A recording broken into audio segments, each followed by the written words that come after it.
Hello दोस्तों, स्वागत है आप सभी का आपके अपने YouTube चैनल अभ्यास क्लासेस बाय आरके पे।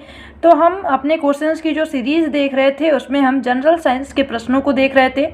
ऐसे प्रश्न जो कि परीक्षा में बहुत बार पूछे गए हैं या पूछे जाने के चांसेस हैं, उन्हीं प्रश्नों को हम इसमें कवर कर रहे हैं। हम भौतिक विज्ञान के प्रश्नों को देख रहे थे, जिसमें आज हमारी ये अगली वीडियो है। और जितने भी प्रश्न हैं वो आपकी परीक्षा की दृष्टि से बहुत ही महत्वपूर्ण होने वाले हैं, तो अंत तक बने रहिएगा। आइए स्टार्ट करते हैं और पहले प्रश्न को देखते हैं। जो आज का हमारा पहला प्रश्न है, मनुष्य के शरीर का सामान्य तापमान कितना होता है। तो बात करें मनुष्य के शरीर के तापमान की तो 98.4 डिग्री फ़ारेनहाइट होता है मनुष्य के शरीर का सामान्य तापमान। अगर सेल्सियस में बात करें तो कितना होता है, 37 डिग्री सेंटीग्रेड होता है। तो देख लेते हैं इसकी व्याख्या भी। मनुष्य के शरीर का जो तापमान होता है 98.4 डिग्री फ़ारेनहाइट होता है, और अगर वैसे सेंटीग्रेड में बात करें तो 37 डिग्री सेंटीग्रेड होता है। अगला प्रश्न क्या है हमारा, संघनन प्रक्रिया से संदर्भित है। तो संघनन की जो प्रक्रिया क्या होती है, तो जलवाष्प का इसके द्रव के रूप में परिवर्तित होना, इसे ही क्या बोलते हैं, संघनन की प्रक्रिया बोलते हैं। इसके बारे में जानें तो जल की गैसीय अवस्थाओं को उसके तरल अवस्था में परिवर्तन को संघनन कहते हैं। यह तापमान में कमी तथा वायु की सापेक्ष आर्द्रता पर निर्भर करता है। तो ये भी ध्यान रखना है, ये किस पे निर्भर करता है, तापमान में कमी तथा वायु की सापेक्ष आर्द्रता पर निर्भर करता है। अगला हमारा प्रश्न है कि परिपूर्ण कृष्ण पिंड वही होता है जो, तो अगर बात करें तो परिपूर्ण कृष्ण पिंड किसे कहते हैं, तो सभी आनुषंगिक विकिरण का अवशोषण करता है। ये जो ब्लैक बॉडी होती है वो करता क्या है कि जितनी भी विकिरण है उन सभी को क्या कर लेता है, अवशोषित कर लेता है। तो उसे ही परिपूर्ण कृष्ण बॉडी बोलते हैं। तो आइए इसके बारे में जानें। जब किसी वस्तु पर कोई भी आनुषंगिक विकिरण आपतित की जाती है तो वह संपूर्ण विकिरण को अवशोषित कर लेता है तथा कुछ भी परावर्तित नहीं करती है। तब उस वस्तु को परिपूर्ण कृष्ण पिंड या आदर्श कृष्ण पिंड के रूप में जाना जाता है। अगला प्रश्न है हमारा, वातावरण को गर्म करने में मूल रूप से किसका योगदान सर्वाधिक होता है। तो बात करें जो वातावरण है उसको गर्म करने में सर्वाधिक योगदान रेडिएशंस का होता है। इसके बारे में जानें तो वातावरण को गर्म करने में मूल रूप से रेडिएशन का सर्वाधिक योगदान होता है। रेडिएशन अर्थात विकिरण ऊर्जा संचरण का एक तरीका है जो तरंगों या किसी अन्य निकाय द्वारा उत्सर्जित गतिशील उपपरमाण्विक कणों के रूप में उच्च ऊर्जा अवस्था से निम्न ऊर्जा अवस्था की ओर चलती है। जब सूर्य की रेडिएशन पृथ्वी के वायुमंडल में प्रवेश करती है तो रेडिएशन वेवलेंथ की एक श्रृंखला बनती है। पृथ्वी के आसपास ग्रीन हाउस गैसें जैसे कार्बन डाइऑक्साइड, जलवाष्प, मीथेन, क्लोरोफ्लोरोकार्बन आदि रेडिएशन की बड़ी मात्रा अवशोषित कर लेती हैं। रेडिएशन का कुछ भाग अंतरिक्ष में चला जाता है, लेकिन अधिकतम भाग पृथ्वी की सतह, सागर और वायुमंडल द्वारा अवशोषित कर लिया जाता है। इसी कारण रेडिएशन के प्रभाव से पृथ्वी पर जो वातावरण है वो अत्यधिक गर्म हो जाता है, और यही क्या है, ग्लोबल वार्मिंग का कारण भी है। अगला प्रश्न क्या है हमारा, अगला हमारा प्रश्न है कि ताजे जल की तुलना में समुद्री जल का हिमांक बिंदु होता है। तो ताजे जल की तुलना में बात करें तो समुद्री जल का जो हिमांक होता है वो निम्न होता है। इसके बारे में जानें तो ताजे पानी की तुलना में समुद्री जल का हिमांक बिंदु निम्न होता है। ताजे पानी का हिमांक बिंदु 32 डिग्री फ़ारेनहाइट तथा समुद्री जल का हिमांक बिंदु 28.4 डिग्री फ़ारेनहाइट होता है। अगला प्रश्न है हमारा, पानी का क्वथनांक होता है। तो पानी का जो क्वथनांक होता है वो 100 डिग्री सेंटीग्रेड होता है, जिसमें जल जो होता है वो उबलने लगता है। बात करें तो साधारण जल का क्वथनांक 100 डिग्री सेंटीग्रेड और गलनांक जो होता है वो 0 डिग्री सेंटीग्रेड होता है। पानी का क्वथनांक फ़ारेनहाइट स्केल पर 212 डिग्री फ़ारेनहाइट होता है। अगला प्रश्न देखें। अगला हमारा प्रश्न है, निम्नलिखित में से किसमें ऊष्मा धारण करने की क्षमता सर्वाधिक होती है। तो बात करें तो पानी में ऊष्मा धारण करने की क्षमता सबसे ज़्यादा होती है। देख सकते हैं इसके बारे में। ऊष्मा एक प्रकार की ऊर्जा है जो दो वस्तुओं के बीच उनके तापांतर के कारण एक वस्तु से दूसरे वस्तु में स्थानांतरित होती है। यदि W कार्य करने में उत्पन्न ऊष्मा की मात्रा Q हो तो W/Q = J, या W = J × Q होता है, जहाँ पे J का मान क्या होता है, 4.186 जूल पर कैलोरी होता है। ऊष्मा ग्रहण करने की सर्वाधिक क्षमता पानी में होती है, क्योंकि एक ग्राम जल का ताप 1 डिग्री सेंटीग्रेड बढ़ाने के लिए 4.186 जूल ऊष्मा की आवश्यकता होती है। ये किसके बराबर होता है, तो 1 कैलोरी के बराबर होता है। 1 कैलोरी बराबर होता है 4.186 जूल। अगला प्रश्न देखें, निम्नलिखित में से कौन सा कथन सही है। तो 2 कथन दिए गए हैं, इसमें से बताना है कि कौन सा कथन सही है। पहला कथन देखते हैं। पहला है कि चुंबकीय क्षेत्र में परिमाण तथा दिशा दोनों होते हैं। बिल्कुल सही है ये। जो चुंबकीय क्षेत्र होता है उसमें परिमाण और दिशा दोनों ही होते हैं। दूसरा कथन क्या है, किसी विद्युत धारावाही सीधी लंबी परिनालिका के भीतर चुंबकीय क्षेत्र सभी बिंदुओं पर समान होता है। ये भी कथन बिल्कुल सही है, तो ऑप्शन नंबर सी जो है बिल्कुल इसका करेक्ट है। इसके बारे में जान लें तो दिए गए कथन में चुंबकीय क्षेत्र में परिमाण तथा दिशा दोनों होते हैं। किसी विद्युत धारावाही सीधी लंबी परिनालिका के भीतर चुंबकीय क्षेत्र सभी बिंदुओं पर एक समान होता है, अतः विकल्प सी जो है वो क्या है, सही है। अगला प्रश्न देखते हैं। अगला हमारा प्रश्न है, किस उपकरण में विद्युत चुंबकीय अधिष्ठापन का नियम प्रयोग नहीं होता। तो इसका सही उत्तर क्या हो जाएगा, ट्यूबलाइट की चोक कॉइल में इसका प्रयोग नहीं होता है। आइए इसकी विस्तृत व्याख्या को देखते हैं। तो सबसे पहले तो हम जाने फैराडे का प्रथम नियम क्या है।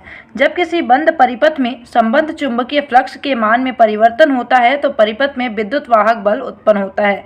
इस उत्पन्न विद्युत वाहक बल को प्रेरित विद्युत वाहक बल कहते हैं। क्या कहता है फैराडे का नियम? फैराडे का नियम कहता है, फैराडे एक वैज्ञानिक थे जिन्होंने कहा कि अगर विद्युत से चुंबकीय क्षेत्र उत्पन्न किया जा सकता है तो क्या चुंबकीय क्षेत्र से विद्युत क्षेत्र उत्पन्न नहीं किया जा सकता। तो इस पे प्रयोग में उन्होंने क्या पता किया कि मान लीजिए ये कोई कुंडली है जिस पे तार लपेटी हुई है और यहाँ पे इन्होंने एक चुंबक रखा। इस चुंबक को क्या किया कि ये यहीं पे रखे रहे और देख रहे थे क्या इस कुंडली में धारा बह रही है, तो कुछ नहीं हुआ। बहुत देर बाद जब ये हटाने लगे इसको, तो जब ये हटा रहे थे तो इसमें धारा, इसमें एक इन्होंने धारा मापी लगा दिया जिसमें क्या होने लगा, कंपन होने लगा। तो जब इन्होंने हटाया तो फिर देखा कि इसमें कंपन हो रहा है और जब रख रहे थे तब इस पे कंपन हो रहा था, लेकिन जब यहाँ पे ये स्थिर कर दे रहे थे तब कोई कंपन देखने को नहीं मिल रहा था। तो इससे इन्होंने क्या निष्कर्ष निकाला, जब भी कोई चुंबकीय क्षेत्र होता है तो वहाँ पे चुंबकीय फ्लक्स रेखाएं निकलती हैं। तो इन्होंने बताया कि जब भी इन फ्लक्स रेखाओं में परिवर्तन होता है, मतलब दूर ले जाने पे इसमें कम होंगी, कुंडली में जो ये प्रवेश कर रही हैं रेखाएं वो कम होंगी और पास ले आने में ज़्यादा होंगी। तो एक तरीके से परिवर्तन हो रहा है। तो जब भी इन फ्लक्स रेखाओं में परिवर्तन होता है तो धारा प्रवाहित होने लगती है। तो एक विद्युत वाहक बल उत्पन्न पहले होता है जिससे कि धारा इस कुंडली में बहती है। तो यही फैराडे का प्रथम नियम था। दूसरा नियम क्या कहता है कि प्रेरित विद्युत वाहक का बल का मान चुंबकीय फ्लक्स में परिवर्तन दर के बराबर होता है। तो ये फैराडे का दूसरा नियम है। विद्युत पंखा, जनित्र, ओवन फैराडे के विद्युत चुंबकीय प्रेरण सिद्धांत पर कार्य करते हैं, जबकि ट्यूबलाइट की चोक कॉइल किसके सिद्धांत पे, इस सिद्धांत पर काम नहीं करती है। अगला प्रश्न है हमारा, बिजली के बल्ब का फिलामेंट किसका बना होता है। तो ये तो बहुत सिंपल सा क्वेश्चन है, टंगस्टन का बना होता है बिजली के बल्ब का फिलामेंट। इसके बारे में जाने तो बिजली के बल्ब का फिलामेंट टंगस्टन का बना होता है। टंगस्टन एक धातु है जिसका गलनांक 3140 डिग्री सेंटीग्रेड होता है। फिलामेंट टंगस्टन धातु का एक तार है। आगे अगर बात करें तो नाइक्रोम क्या होता है, यह निकिल तथा क्रोमियम की मिश्र धातु होती है। इसका प्रयोग प्रतिरोधक बनाने में किया जाता है। अगला है ग्रेफाइट कार्बन का एक अपरूप है, यह विद्युत का चालक होता है। अगला प्रश्न क्या है हमारा, अतिचालकता भौतिक गुण है जिसको किससे संबंधित किया जाता है। तो बात करें तो अतिचालकता विद्युत प्रतिरोध की हानि से संबंधित किया जाता है। इसके बारे में अगर जानें तो ऐसे पदार्थ या धातु जिसमें एक निश्चित ताप मतलब 0 केल्विन पर प्रतिरोधकता का मान बहुत तेजी से घटता है और शून्य हो जाता है, इन पदार्थों या धातुओं को अतिचालक पदार्थ या धातु कहते हैं। मतलब ऐसा समझिए कोई ऐसा धातु है जिसको क्या किया जा रहा है, ठंडा किया जा रहा है, बहुत ठंडा किया जा रहा है और एक तापमान इतना ठंडा होने के बाद अचानक से देखने को क्या मिल रहा है, तो उसमें विद्युत धारा का प्रवाह बहुत तेजी से होने लग रहा है। तो उस पदार्थ को उस टाइम पे, उस तापमान पे, उस पदार्थ को अतिचालक पदार्थ के नाम से जानते हैं। इनके इस गुण को क्या कहते हैं, अतिचालकता कहते हैं। शून्य प्रतिरोधकता के अलावा अतिचालकता की दशा में पदार्थ या धातु के भीतर चुंबकीय क्षेत्र भी शून्य हो जाता है, जिसे मेंसर प्रभाव के नाम से भी जाना जाता है। अगला प्रश्न क्या है, निम्नलिखित में से किस पदार्थ की प्रतिरोधक क्षमता बढ़ते तापमान के साथ घट जाती है। तो बात करें शुद्ध जो सिलिकॉन है, ये ऐसा पदार्थ है जिसकी प्रतिरोधक क्षमता जो होती है तापमान बढ़ने के साथ घट जाती है। इसके बारे में जानें, सिलिकॉन और जर्मेनियम दोनों अर्धचालक पदार्थ हैं तथा किसी अर्धचालक पदार्थ की प्रतिरोधक क्षमता बढ़ते तापमान के साथ घटती है। अर्धचालकों में सहसंयोजी बंध पाए जाते हैं। जब ताप बढ़ाया जाता है तो यह बंध क्या होते हैं, टूटने लगते हैं और इससे इलेक्ट्रॉन मुक्त हो जाते हैं, प्रतिरोधकता का मान कम हो जाता है। अर्धचालकों में प्रतिरोधकता ताप गुणांक अल्फा ऋणात्मक होता है। अगला प्रश्न क्या है हमारा, अगला प्रश्न है कि फोटोवोल्टाइक सेल बनाने के लिए कौन सा प्रमुख मूल द्रव्य इस्तेमाल किया जाता है। तो बात करें फोटोवोल्टाइक सेल जो है इसको बनाने के लिए सिलिकॉन एक अर्धचालक है, इसका इस्तेमाल किया जाता है। इसके बारे में देख लें तो फोटोवोल्टाइक सेल बनाने के लिए सिलिकॉन का इस्तेमाल किया जाता है। सिलिकॉन अर्धचालक प्रकृति की एक धातु होती है।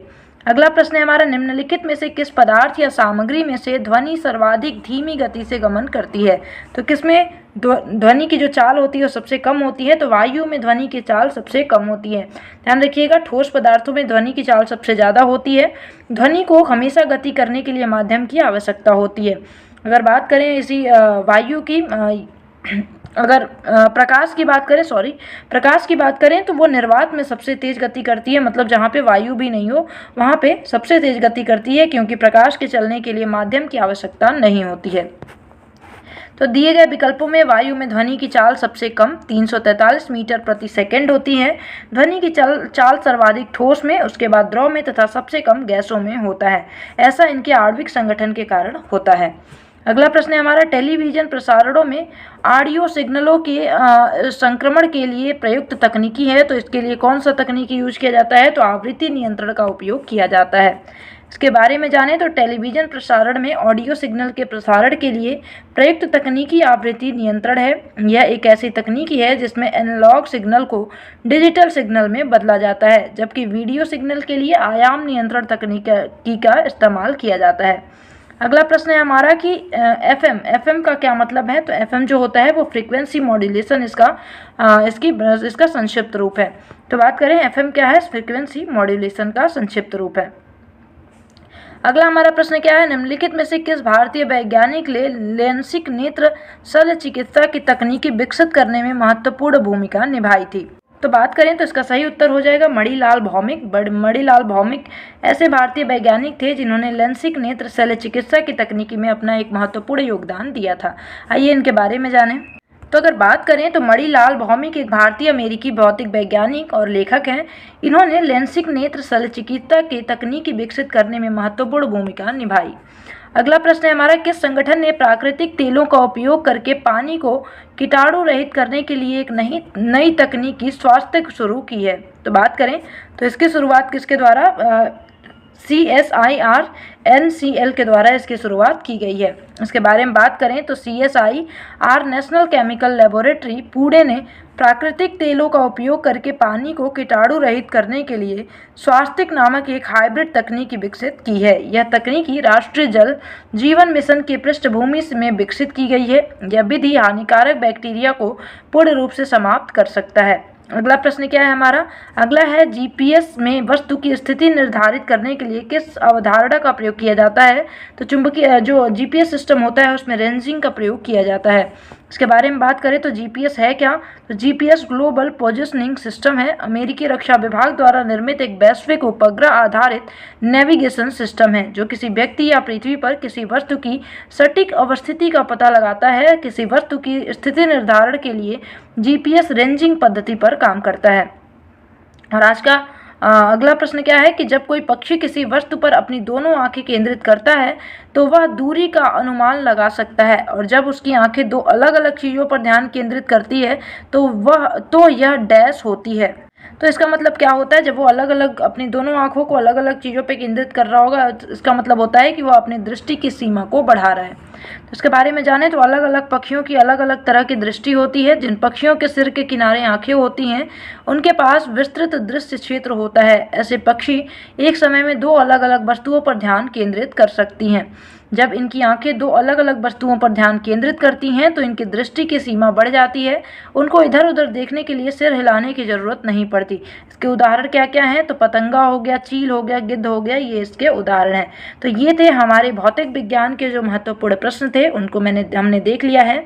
अब हम रसायन विज्ञान के प्रश्नों को स्टार्ट करेंगे। तो अगले वीडियो में हम रसायन विज्ञान के प्रश्नों को देखेंगे। सभी प्रश्न जो होंगे प्रीवियस ईयर क्वेश्चन होंगे, जो कि हर परीक्षा में, चाहे किसी भी गवर्नमेंट एग्जाम की अगर तैयारी आप कर रहे हैं तो ये सारे प्रश्न आपके लिए उपयोगी होने वाले हैं, क्योंकि हम प्रत्येक प्रश्न की व्याख्या भी देख रहे हैं। तो आई होप कि वीडियो आपको पसंद आई होगी। मिलते हैं अगली वीडियो में, तब तक के लिए bye bye, have a nice day, thank you so much.